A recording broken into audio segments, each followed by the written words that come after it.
आज की क्लास में हम लोग सीखेंगे मीनिंग ऑफ डी। पिछले क्लास में हम लोग क्या सीखे थे, how to calculate degree of unsaturation when the molecular formula is given. जब मॉलिक्यूलर फार्मूला दिया हुआ था तो हम लोगों ने डी कैलकुलेट किया था। एक बेसिक डेफिनेशन से हाइड्रोकार्बन अल्केन के रिस्पेक्ट में सारा कैलकुलेशन किए थे और एक फार्मूला भी बताए थे। डी का फार्मूला क्या बताए थे, C+1 minus H plus X minus N divided by 2। आज हम लोग सीखते हैं meaning of degree of unsaturation. आज का टॉपिक क्या है हम लोग का, मीनिंग ऑफ डी। देखो, डिग्री ऑफ अनसैचुरेशन सिंपली हमको क्या बताएगा, how many hydrogen atom are lost relative to the corresponding alkane. और उससे हम लोग मॉलिक्यूल में प्रेडिक्ट कर पाते हैं कि हाउ मेनी पाई बॉन्ड्स और हाउ मेनी रिंग, यानी लॉस ऑफ हाइड्रोजन एटम से सिंपली हम लोग प्रेडिक्ट करेंगे कि मॉलिक्यूल में कितने पाई बॉन्ड हो सकते हैं या रिंग हो सकते हैं या दोनों हो सकते हैं। ठीक, तो स्टेटमेंट में लिखो, it simply indicates number of hydrogen atom loss relative to corresponding alkene. By loss of hydrogen atom, we can predict number of pi bond or number of ring in the molecule. ठीक, चल तो meaning क्या कर रहा है, ये हमको बताएगा लॉस ऑफ हाइड्रोजन एटम किसके रेस्पेक्ट में, अल्कीन।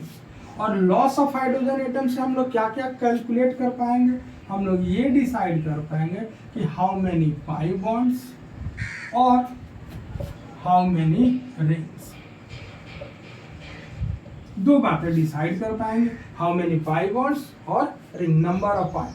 क्या इंडिकेट करेगा D, loss of hydrogen atom. Loss of hydrogen atom से हम लोग क्या प्रेडिक्ट कर पाएंगे, नंबर ऑफ पाई बॉन्ड कितने होंगे और नंबर ऑफ रिंग्स कितने होंगे। ठीक, चलो एक बेसिक सा एग्जांपल से आपको सुना। देखो पहला एग्जांपल, मान लो मैंने एक अल्केन लिया CH3 CH2 CH3 प्रोपेन।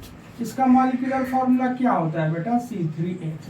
अगर हम इसका DU निकालेंगे, पिछले क्लास में निकाले थे, DU क्या आया था, 0। एक दूसरा फॉर्मूला लेते हैं, CH3 CH double bond CH। इसका मॉलिक्यूलर फॉर्मूला क्या आएगा, चेक करो, C3H6। देखो 1 2 3 3 + 2 5 + 1 C3H6।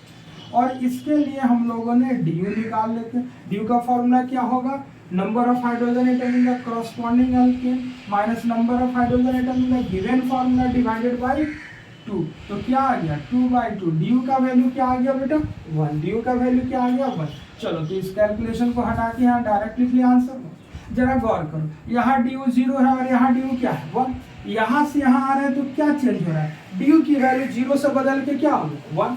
अब जरा यहाँ ऑब्जर्व करो, यहाँ हाइड्रोजन कितने हैं, 8। यहाँ हाइड्रोजन कितने हैं, 6। जब DU 0 से 1 हो रहा है तो हाइड्रोजन का नंबर भी तो चेंज कर रहा है, 8 से क्या हो गया, 6। तो यहाँ आए तो देखो तो ऑब्जर्व करो क्या हुआ, loss of 2 hydrogen, loss of 2 hydrogen और 2 हाइड्रोजन का नुकसान हुआ। देखो स्ट्रक्चर में क्या चेंज हो रहा है, देखो तो यहाँ सिंगल बॉन्ड कोई पाई बॉन्ड नहीं है, लेकिन इस स्ट्रक्चर को चेक करो, इसमें तो एक पाई बॉन्ड। इसका क्या मतलब है कि जब DU का वैल्यू 0 से 1 हुआ, कितने हाइड्रोजन का लॉस हुआ, 2 हाइड्रोजन। और 2 हाइड्रोजन के नुकसान से हम लोगों ने क्या फॉर्म किया, एक pi bond. By the loss of 2 hydrogen atom we can form a pi bond. तो क्या एक कंक्लूजन निकला कि loss of 2 hydrogen atom, loss of 2 hydrogen, इससे क्या बन गया, 1 पाई बॉन्ड। क्या बन गया, 1 पाई बॉन्ड। यानी कि जहां भी लॉस ऑफ 2 हाइड्रोजन एटम होगा, हम एक प्रेडिक्शन कर सकते हैं कि उस मॉलिक्यूल में एक पाई बॉन्ड हो सकता है। ठीक, चलो अब एक दूसरा एग्जांपल देखते हैं। कौन सा एग्जांपल देखते हैं, एक दूसरा एग्जांपल। कॉपी कर लो इसको, वीडियो पॉज करके हम लोग एक दूसरा एग्जांपल देखते हैं।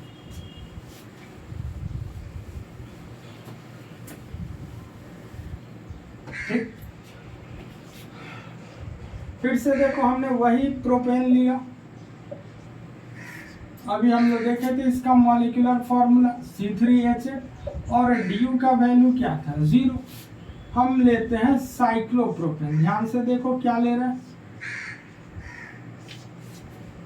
अगर आप चेक करो 1 2 3 कार्बन,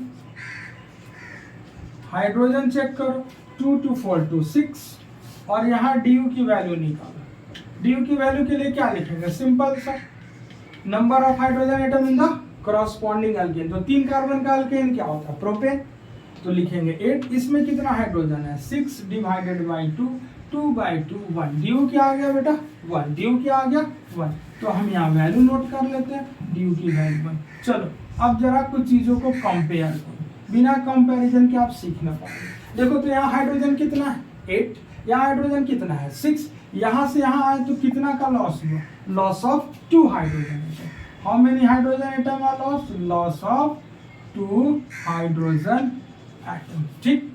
और देखो तो डी का वैल्यू 0 से यहाँ आए तो क्या हो गया 1, यानी कि 0 से जैसे डी का वैल्यू 1 हुआ, there is a loss of 2 hydrogen atom. और यहाँ ऑब्जर्व करो, ये एक ओपन चेन स्ट्रक्चर था, जबकि इसमें क्या हो गया, एक रिंग बन गया। क्या बन गया, एक रिंग। इसका मतलब है कि 2 हाइड्रोजन एटम के लॉस से एक रिंग भी बन सकता है। क्या बन सकता है बेटा, एक रिंग का फॉर्मेशन। तो क्या हम एक और कंक्लूजन निकाल सकते हैं कि लॉस ऑफ 2 हाइड्रोजन एटम ये इंडिकेट करेगा, किसको इंडिकेट करेगा, 1 रिंग।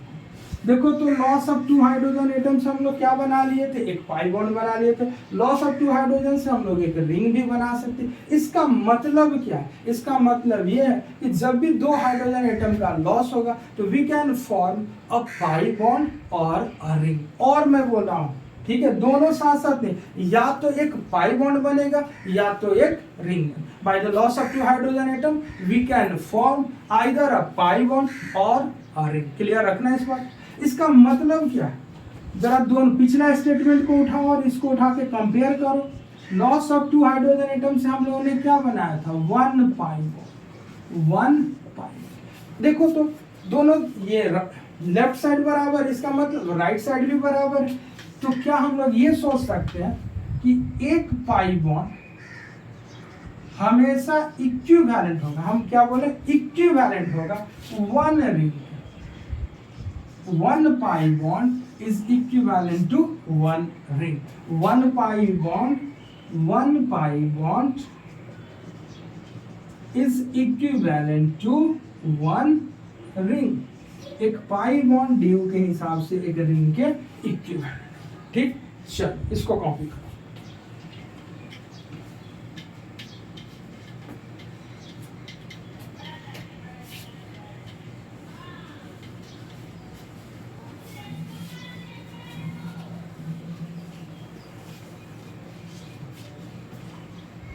अब चलो तेरा बता, अगर डी की वैल्यू 0 आ जाए तो इसका क्या मतलब है, डी का वैल्यू 0 है, इसका सिंपल सा मतलब है नो लॉस ऑफ हाइड्रोजन।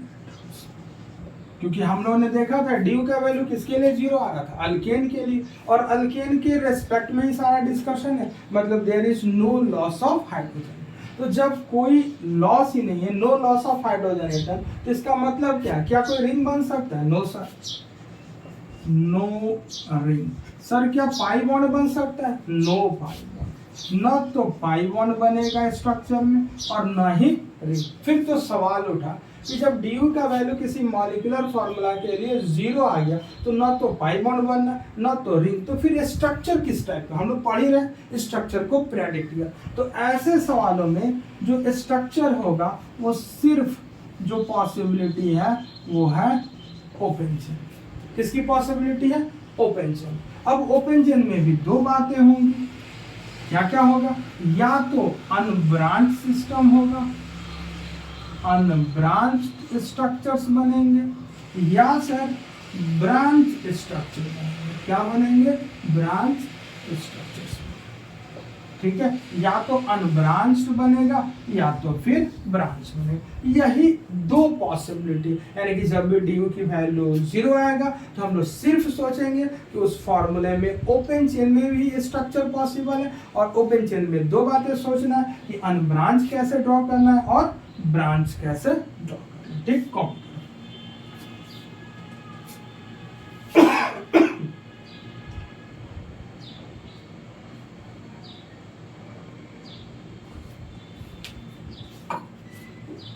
चलो अब देखते हैं आगे।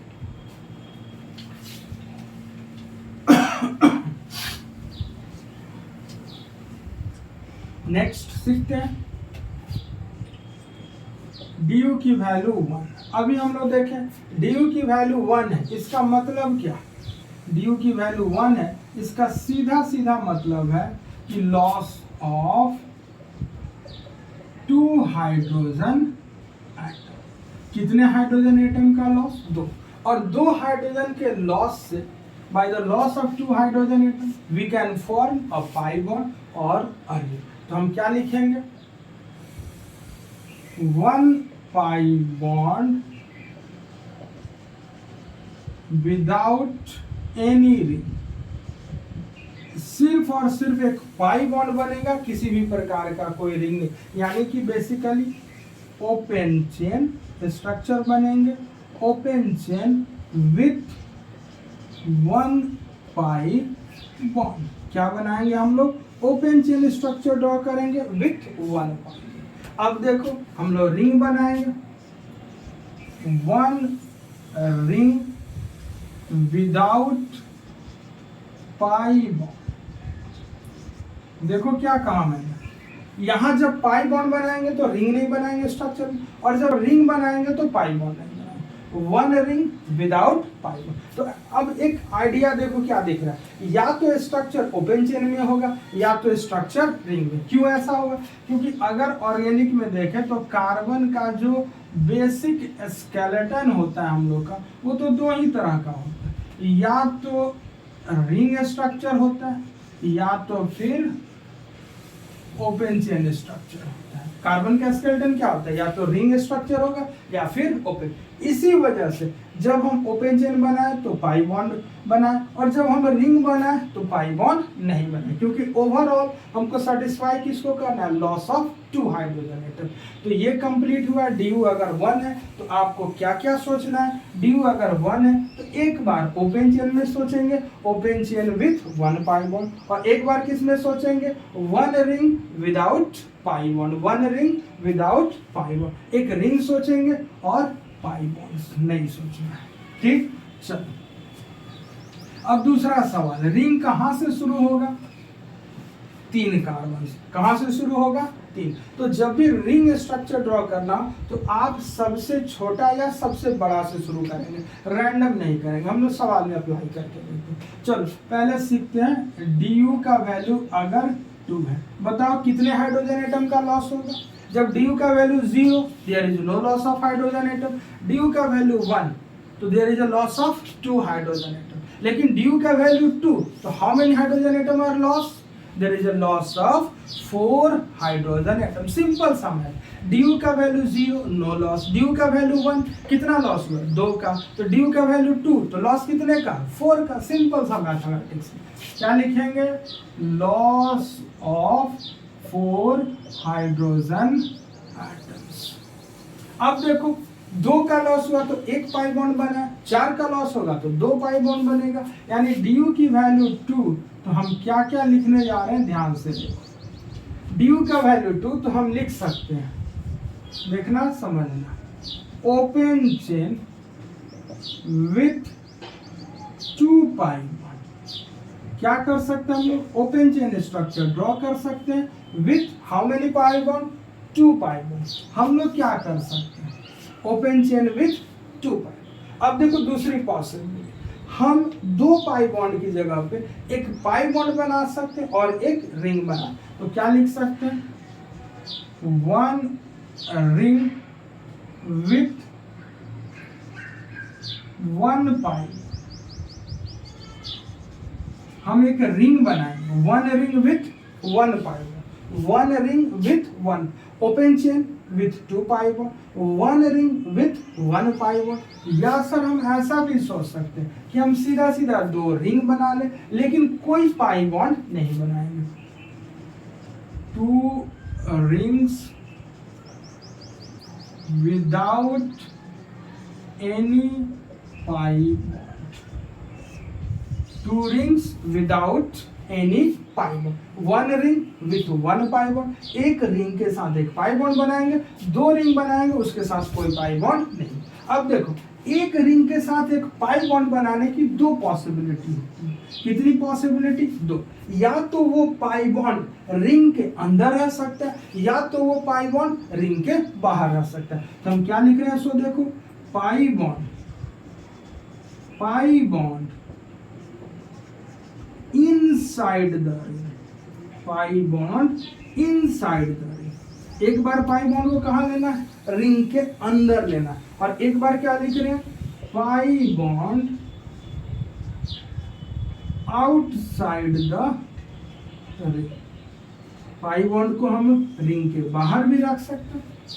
तो इस स्ट्रक्चर में तो वही सीन रहा, एक पाई बॉन्ड भी रहा, एक रिंग भी रहा, पाई बॉन्ड भी रहा, रिंग। तो एक बार pi bond inside the ring, एक बार pi bond outside the ring. अब देखो, open chain with two pi bond बनाने की पॉसिबिलिटी। दो पाई बॉन्ड बनाना सिंपल सा, हम डबल बॉन्ड को दो बार बना दें। लेकिन ये नहीं कि मैंने कार्बन कार्बन लिखा तो आप मॉलिक्यूल में जाओ, फॉर्मूला चेक करो, उसमें कौन कौन ऐसे एटम है जो डबल बॉन्ड यानी कि पाई बॉन्ड बना सकते हैं, उनको चेक करो। जैसे मान लो ऑक्सीजन है तो ऑक्सीजन का भी बन सकता है, नाइट्रोजन है नाइट्रोजन बना सकता है, कार्बन है तो कार्बन बनेगा, ठीक। और दूसरी पॉसिबिलिटी, हम एक ट्रिपल बॉन्ड ड्रॉ करते हैं, कार्बन कार्बन का बना दे, कार्बन नाइट्रोजन का बना दे। तो वी हैव टू पॉसिबिलिटी, या तो डबल बॉन्ड बनाएंगे तो दो बार, देखो मैंने प्लस लिखा है, डबल बॉन्ड कितनी बार बनाओगे? दो बार, सेपरेटली दो बार। और अगर ट्रिपल बॉन्ड बनाओगे तो ये यहाँ देखो पाई बॉन्ड कितना हो गया? एक पाई बॉन्ड यहाँ, एक बार, टोटल पाई बॉन्ड कितने? दो सेटिस्फाई। ट्रिपल बॉन्ड में एक सिग्मा, दो पाई, तो दो पाई यहाँ भी सर। तो ड्यू की वैल्यू 2 है, तो ओपन चेन में दो possibility, open chain with 2 pi bond या ओपन चेन विथ 1 ट्रिपल। और साथ ही साथ ये भी ध्यान रखेंगे कि जब ओपन चेन है तो सिस्टम अनब्रांच भी हो सकता है और सिस्टम ब्रांच भी हो सकता है, यानी स्ट्रेट चेन वाले भी बनाएंगे और ब्रांच चेन वाले भी बनाएंगे। अब देखो, ड्यू का वैल्यू मैंने आपको क्लियर किया 0, ड्यू का वैल्यू मैंने क्लियर किया 1, ड्यू का वैल्यू मैंने क्लियर किया 2। अब इसके बाद आप इन्हीं चीजों को, जैसे मैथ्स में 1 to 9 सीख लेते हैं तो उसके बाद हम लोग क्या करते हैं? 11 लिखना है तो 1 1 11, 1 to 11, वैसे यहाँ मीनिंग को यूज कर देते हैं। अगर 3 करना है तो आप सिंपल सा सोचो कि ड्यू का वैल्यू 3 कैसे होगा? 1 + 1 + 1, ऐसा भी सोच सकते हो, 1 + 2 और डायरेक्ट 3। ड्यू का वैल्यू 3 आ गया, यानी 3 रिंग की पॉसिबिलिटी है। अब उस पाई बॉन्ड और रिंग को आपस में एक्सचेंज करके हम लोग बहुत सारे पॉसिबिलिटीज को क्रिएट करेंगे, ठीक। अब चलो दूसरा सेगमेंट शुरू करते हैं हम लोग। ये तो सीख लिया हम लोगों ने क्या है मीनिंग। अब हम लोग दूसरा बात सीखेंगे, क्या सीखेंगे? स्ट्रक्चर से ड्यू को कैलकुलेट करना। किसको कैलकुलेट करना? स्ट्रक्चर। मान लो क्वेश्चन में तुमको मॉलिक्यूलर फॉर्मूला नहीं दिया, स्ट्रक्चर दे दिया और ड्यू कैलकुलेट करना, ठीक। तब तो सवाल एकदम आसान बन जाएगा, हलवा टाइप, कुछ नहीं रहेगा, ठीक। देखो सिंपल सा B part, calculation of DU when structure is given, when structure is given.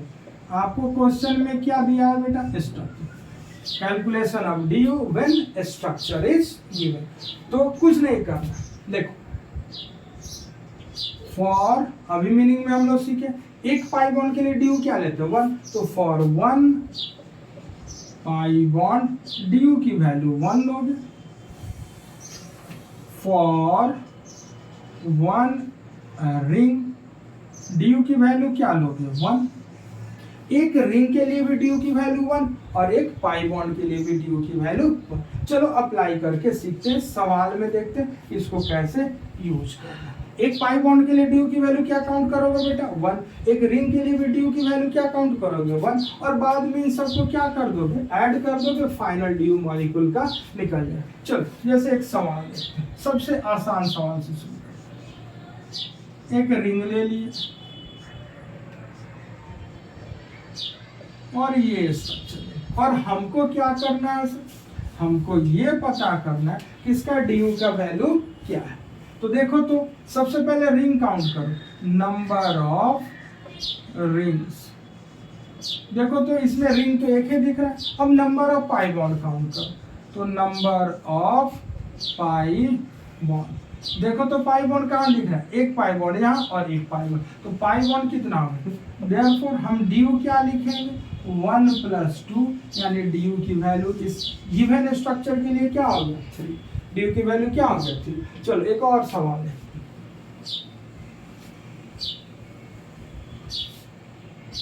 मान लो आपको दे दिया मैंने ऑक्सैलिक एसिड, क्या दे दिया ऑक्सैलिक एसिड, और डी यू निकालना। तो देखो तो number of pi bond count करो, नंबर ऑफ पाई, क्या काउंट करो बेटा number of pi bond. Number of pi bond कहाँ दिख रहा है, एक यहाँ और एक यहाँ, पाई बॉन्ड कितना हो गया। क्या कोई रिंग दिख रहा है, नो सर कोई रिंग नहीं, इसका मतलब हम क्या लिखेंगे डी यू का आंसर 2। इसमें कोई डाउट। चलो अगला,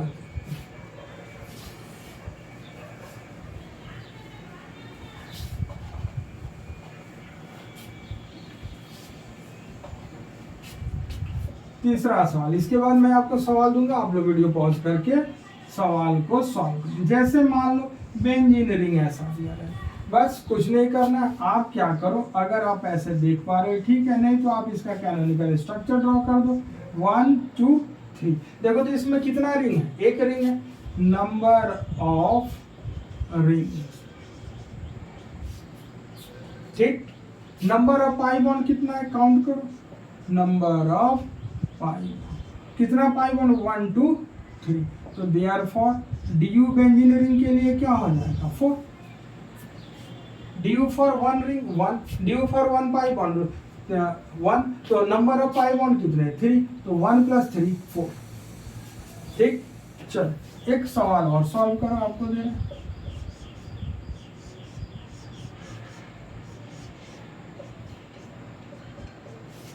चलो सॉल्व करो।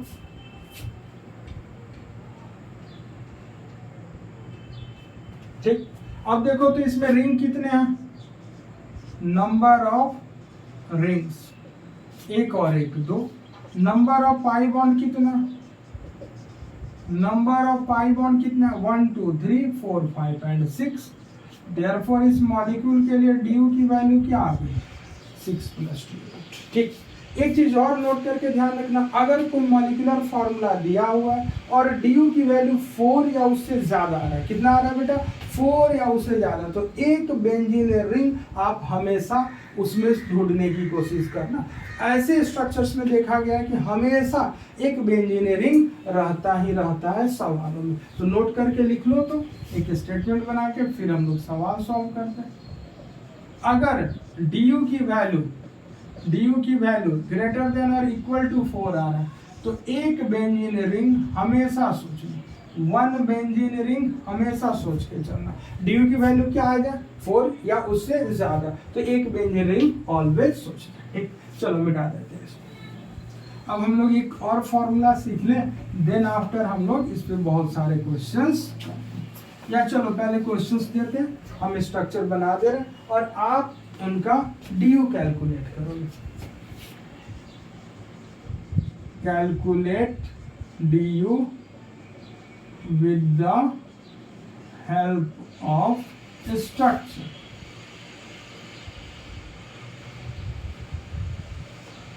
ठीक, पहला सवाल,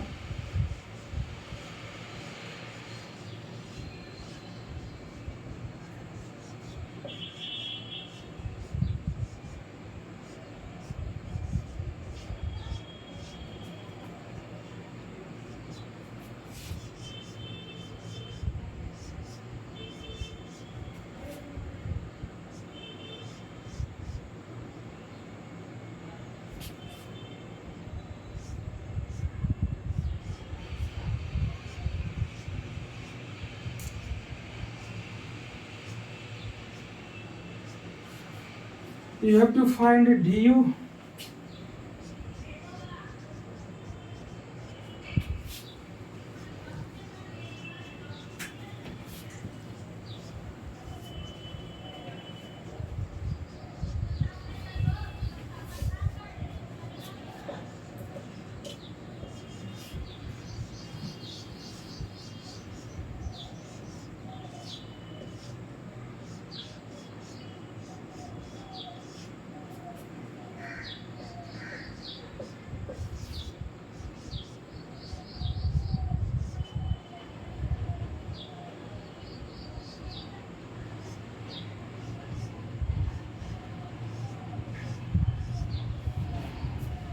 क्वेश्चन कॉपी करो।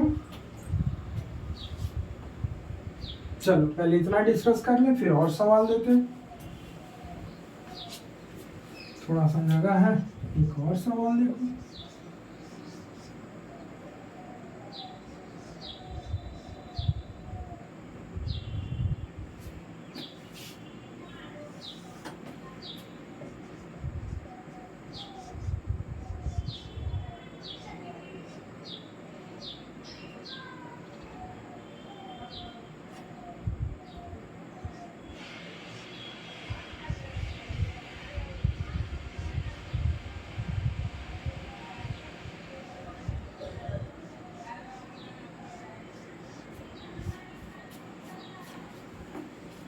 सॉल्व कीजिए, ये सातों सवाल सॉल्व कीजिए। चलो देखो ध्यान से, जो सबसे कॉमन मिस्टेक आप करते हैं वो पहला और दूसरा सवाल होता है। देखिएगा, आपको जब भी आप जनरली इसका ड्यू लिखते हैं 8, क्या दिमाग में आता है कि सर तो अभी बताएं एक बेंजीन रिंग के लिए ड्यू की वैल्यू कितनी 4, तो 2 बेंजीन रिंग के लिए ड्यू की वैल्यू कितना आ जाएगा 8, जो कि गलत आंसर है। ऐसे सवाल ही सबसे ज्यादा गलत करते हैं बच्चे जल्दी जल्दी में। देखो ऐसे सवाल आए तो या तो आपको ध्यान में हो, नहीं तो आप कैनोनिकल स्ट्रक्चर ड्रॉ कर लो। क्या ड्रॉ कर लो? Canonical structure. अब देखो आपको क्लियरली विजिबल है, कितना रिंग है 2, और पाई बॉन्ड कितना 1 2 3 4 एंड 5, तो 5 + 2 यानी वैल्यू आया ड्यू का 7। एक पाई बॉन्ड के लिए कितना लेंगे 1, तो कितने pi bond, number of pi bond 5, और नंबर ऑफ रिंग कितने 2, तो 5 + 2 7। पहला सवाल हो गया सॉल्व। दूसरा सवाल देखो, इसको भी अगर आप नॉर्मल तरीके से करोगे तो गलत आंसर आएगा। 4 + 4, बच्चे यही गलती करते हैं, +4 ऐड करके 12 आंसर टिक करते हैं, जो कि गलत है। देखो तो ऐसे सवालों के लिए भी हमको क्या ड्रॉ करना पड़ेगा, कैनोनिकल स्ट्रक्चर। अब देखो क्लियरली है, नंबर ऑफ रिंग कितना है इसमें चेक करो, number of ring 1 2 3, number of pi bond check करो 3 + 2 5 + 2 7, तो नंबर ऑफ पाई बॉन्ड कितना हो गया, number of pi bond 7, check कर लो 1 2 3 4 5 6 एंड 7 रिंग 3, यानी आंसर क्या आएगा इसके लिए 10। यानी सेकेंड सवाल जो है इसके लिए ड्यू की वैल्यू क्या आ गया 10। चलो थर्ड सवाल सॉल्व करें, इन दोनों को हटा देते हैं, थोड़ा जगह बन जाए डिस्कस करने के लिए।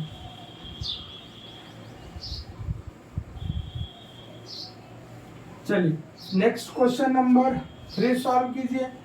ध्यान रखिएगा NO2 का जो स्ट्रक्चर है, स्ट्रक्चर ओपन करेंगे तो आपको कुछ ऐसा दिखेगा। CONH2 अमाइड फंक्शनल ग्रुप है, इसका स्ट्रक्चर कुछ ऐसे होता है।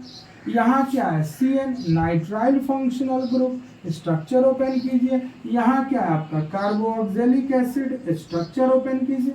अब चलिए काउंट करते हैं नंबर ऑफ पाई बॉन्ड, क्या काउंट करते हैं number of pi bond. Check करो पाई बॉन्ड कितना है 1 2 3 4 5 6 7 एंड 8। 8 तो आसानी से दिख गए होंगे, 3 + 2 5 1 6 + 2 8 तो यहाँ ही दिख गया। अब चेक करो पाई बॉन्ड क्या है, यहाँ कितना 2, तो 8 + 2 10, 10 + 1 11, 11 + 1 12, 12 + 1 13, तो पाई बॉन्ड कितने दिख रहे हैं 13। क्रॉस चेक कर लो 1 2 3 4 एंड 5, 5 तो यहीं दिख गया, और 3 + 2 5 1 6 + 2 8, 5 + 8 यानी कि 30, तो नंबर ऑफ पाई बॉन्ड कितने दिख गए 30। रिंग काउंट करो 1 2 3 एंड 4, यानी ड्यू की वैल्यू क्या आ गया बेटा इसके लिए 17, ड्यू की वैल्यू क्या आ गया 17।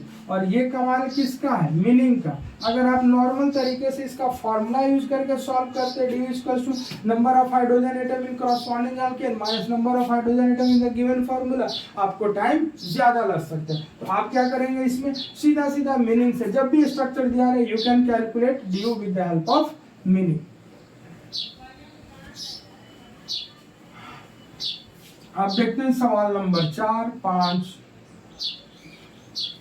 क्वेश्चन नंबर 4 5 एंड ये क्या हम लोग का 6 7, इसको बना देते हैं 8।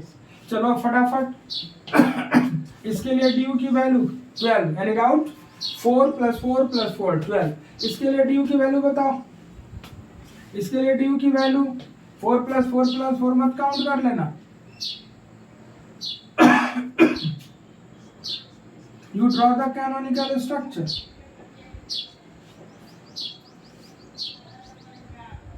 देखो अब बताओ 1 2 3 4 5 6 7 8 9 10 ड्यू की वैल्यू क्या आ गया 10। चलो इसके लिए ड्यू कितना रिंग दिख रहा है, 2 ही तो रिंग दिख रहा है, तो ड्यू की वैल्यू 2। चलो इसके लिए ड्यू 1 2 3 4 5 एंड 6 एंड 1 7 यानी फाइनल आंसर इसके लिए ड्यू की वैल्यू कितना आएगा 7। नेक्स्ट सवाल देखो,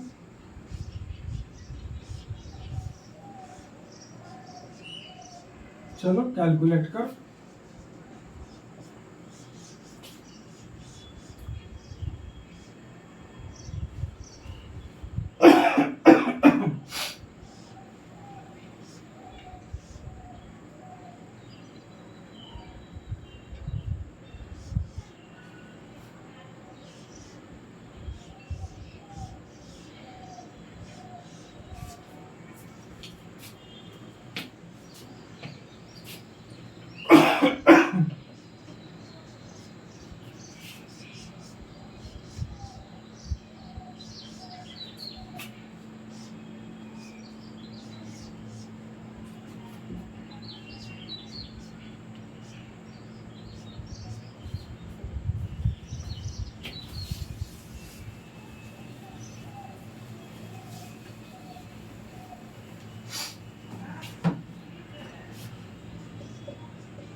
इसको क्या बोलते हैं बेटा, क्यूबेन। Next problem number 13,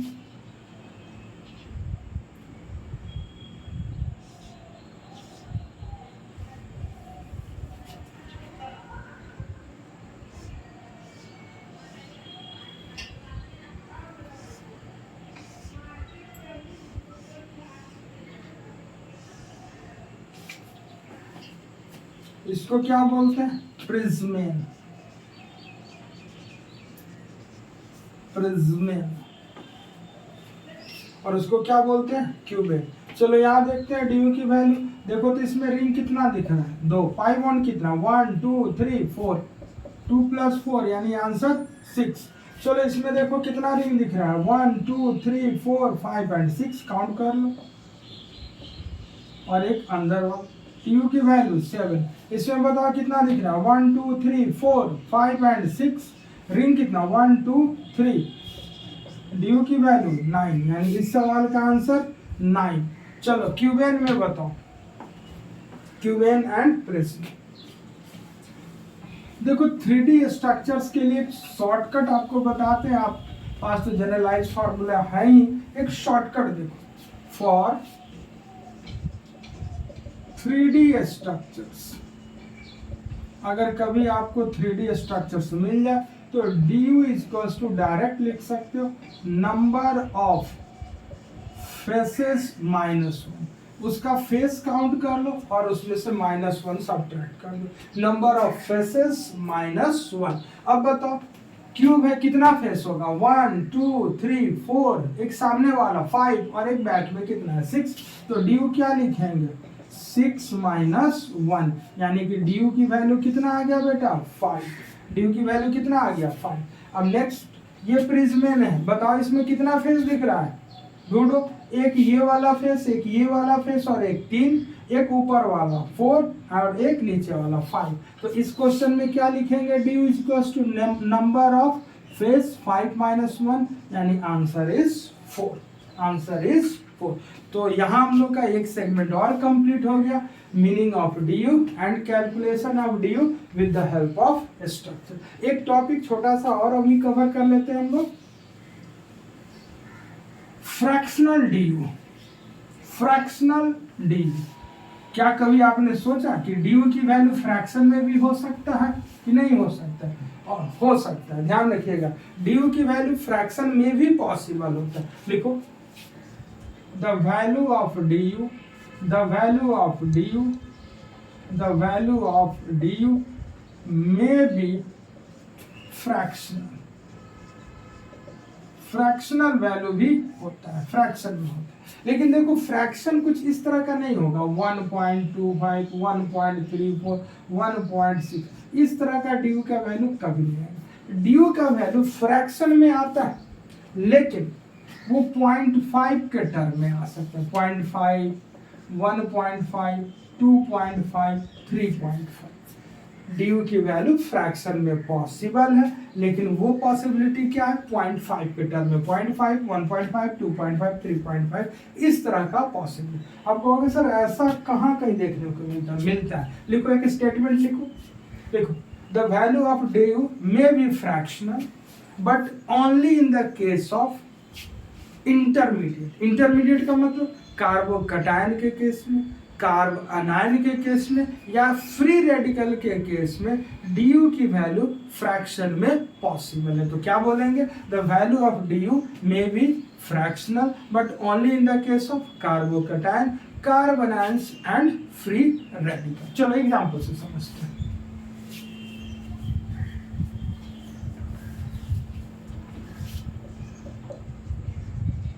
examples of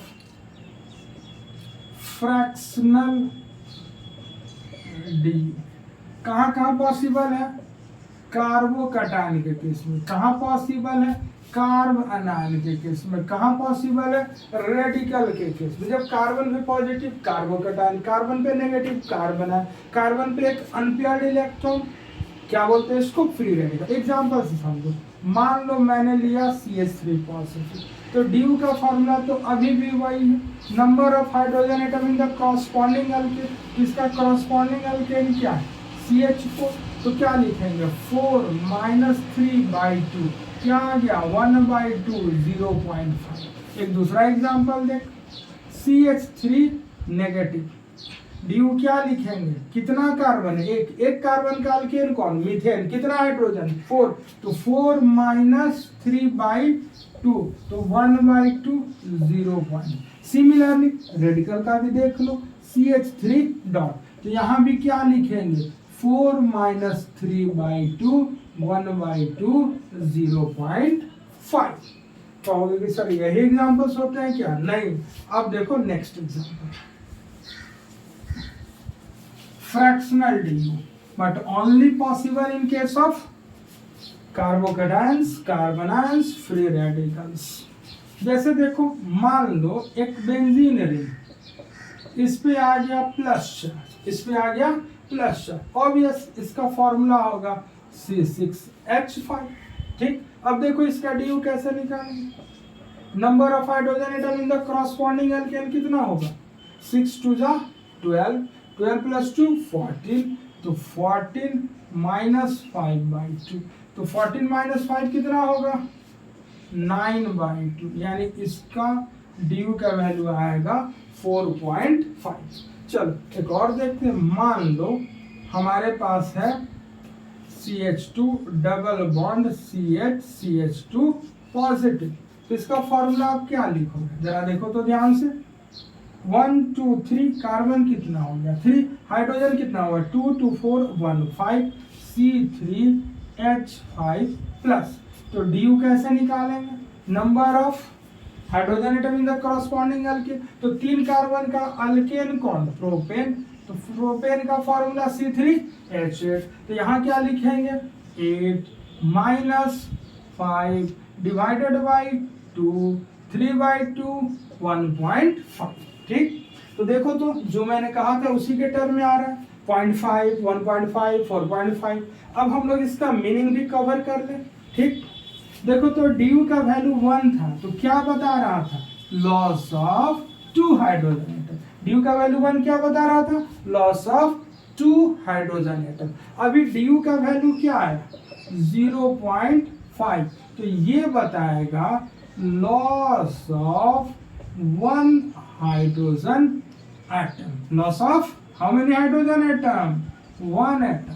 और देखो एक हाइड्रोजन एटम का जब भी लॉस होगा तो आप देखोगे कि वहां पे या तो प्लस चार्ज या माइनस या रेडिकल, यानी कि जब भी डी का वैल्यू फ्रैक्शन में आएगा तो there is a loss of one hydrogen atom and by the loss of one hydrogen atom we can either form positive, negative और रेडिकल।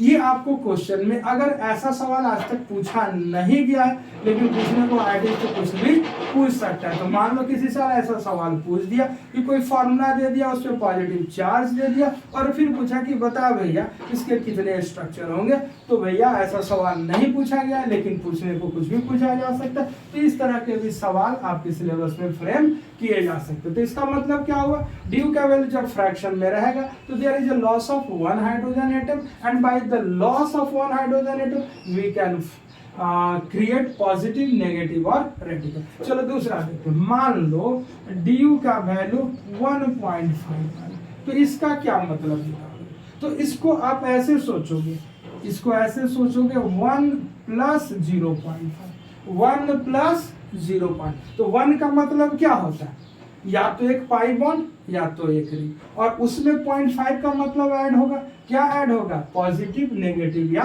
रेडिकल। तो डी 1 का मतलब क्या हो गया, 1 पाई बॉन्ड ओपन चेन, ऐसे बोल सकते हैं। रुको यहाँ लिख देते हैं साफ साफ। डी अगर 1.5 आ गया तो क्या मतलब निकालेंगे, डी 1.5 का मीनिंग। सबसे पहले देखो, बताओ कितना हाइड्रोजन का लॉस हो जब डी का value 1, loss of 2 hydrogen atom, D का वैल्यू 0.5, लॉस ऑफ 1 हाइड्रोजन। तो 1.5 का मतलब there is a loss of 3 hydrogen atom. How many hydrogen atom, loss of 3 hydrogen atom. अब देखो 3 हाइड्रोजन का नुकसान है, तो क्या क्या पॉसिबिलिटी बनेगा, open chain with 1 pi bond, with open chain होगा, with 1 pi bond, with या तो पॉजिटिव चार्ज होगा या नेगेटिव चार्ज या रेडिकल। आपको दिमाग लगाने की जरूरत है, क्वेश्चन दिया रहेगा ना कि पॉजिटिव है कि नेगेटिव है कि। सिमिलरली रिंग बनाओगे, 1 रिंग